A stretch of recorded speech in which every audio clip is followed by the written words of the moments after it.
एक वायरस पूरी दुनिया में फैल चुका है। इंसान एक दूसरे को काट रहे हैं और इंसानी सिविलाइजेशन पूरी तरह तबाह हो चुकी है।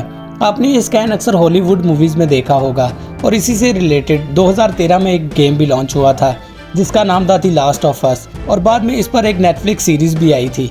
ये एक ऐसी गेम और नेटफ्लिक्स सीरीज है जिसमें दुनिया एक ज़ॉम्बी अपोकलिप्स में बदल जाती है। लेकिन क्या आप जानते हैं कि जो वायरस इस कहानी का विलन है वो रियल लाइफ में भी मौजूद है, लेकिन वो इंसानों को नहीं बल्कि चींटियों को ज़ॉम्बी बनाता है। और सिर्फ ज़ॉम्बीज ही नहीं बनाता बल्कि वो सब कुछ करवाता है जो इस फंगस के फ़ायदे का हो।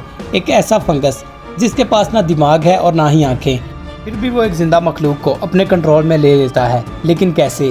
और अगर ये फंगस इंसेक्ट को कंट्रोल में कर सकता है तो क्या कल इंसानों को भी अपने कंट्रोल में ले सकता है?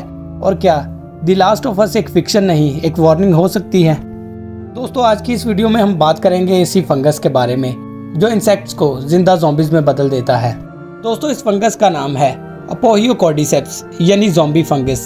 इस फंगस का सबसे पहला साइंटिफिक रिकॉर्ड 1959 में एल्फ्रेड रुसेल वेलेस ने किया था, जब उसने इस फंगस को पहली दफा एक आंट की डेड बॉडी पर ग्रो होते हुए देखा। ये फंगस ट्रॉपिकली रेन फॉरेस्ट जैसे कि ब्राजील, थाईलैंड और इंडोनेशिया के घने जंगलों में पाया जाता है और इसके इन्फेक्ट करने का तरीका इतना ज़्यादा क्रीपी है कि साइंस फिक्शन भी पीछे रह जाए। सबसे पहले फंगस का एक माइक्रोस्कोपिक स्पोर्स हवा में ट्रैवल करता है और जब ये किसी चींटी की बॉडी से टकराते हैं तो ये उसकी आउटर स्किन को पेनेट्रेट करता है। उसके बाद फंगस आंट के अंदर घुस जाता है और अपना वेब बनाता है जैसे कि इनविजिबल जेल। ये वेब आंट के नर्वस और मसल्स को हाईजैक कर लेता है। उसके ब्रेन के आसपास एक प्रेशर क्रिएट करता है ताकि आंट की बॉडी का कंट्रोल उसके हाथ में आए। इसके बाद आंट जिंदा तो होती है लेकिन अब वो अपने कंट्रोल में नहीं होती। फिर ये फंगस उस आंट को मजबूर करता है कि वो चलते हुए एक स्पेसिफिक हाइट तक जाए, ज़्यादातर 25 से 30 सेंटीमीटर ऊपर किसी दरख्त या किसी पत्ते पर। वहाँ पर जाने के बाद आंट अपने जॉ से एक टाइट ग्रिप में लीफ को काट लेती है।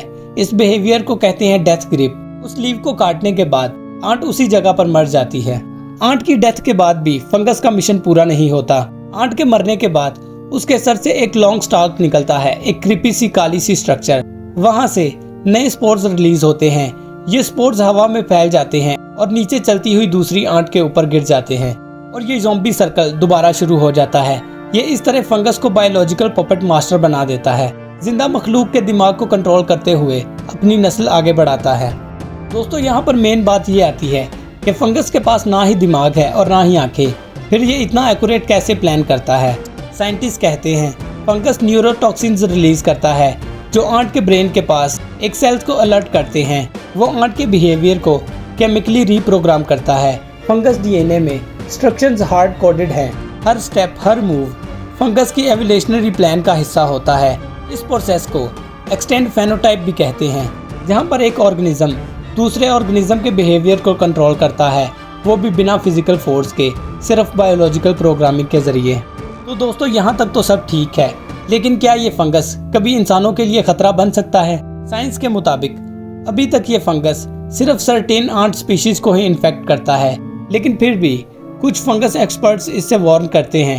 लेकिन दोस्तों, साइंस के मुताबिक अभी तक ऐसी कोई भी पॉसिबिलिटीज नहीं है। द लास्ट ऑफ अस इसी फंगस पर बेस्ड है, लेकिन उसमें दिखाया गया वर्जन एक जेनेटिकली इन्वॉल्व स्ट्रेन होता है जो इंसानों को इन्फेक्ट करता है। अभी के लिए ये सिर्फ पॉसिबिलिटी है, लेकिन नेचर अनप्रिडिक्टेबल है। ज़ॉम्बी फंगस सिर्फ एक अजीब ऑर्गेनिज्म नहीं, ये हमें नेचर के रियल पावर और खतरे के बारे में बताता है। जैसे कि एक फंगस बिना ब्रेन के एक इंटेलिजेंट स्ट्रेटजी फॉलो करता है। हर स्टेप कंट्रोल्ड है बिना किसी मॉडर्न टेक्नोलॉजी के, और वो भी सिर्फ अपने जीन्स के बेसिस पर। तो दोस्तों, क्या ये हमें वार्निंग नहीं देता कि हम नेचर के आगे कितने छोटे हैं? तो क्या कल को कोई और सुपर बग, फंगस या फिर पैरासाइट इंसानों की सोसाइटी के लिए खतरा बन सकता है? आपका क्या ख्याल है? कमेंट में ज़रूर बताइएगा।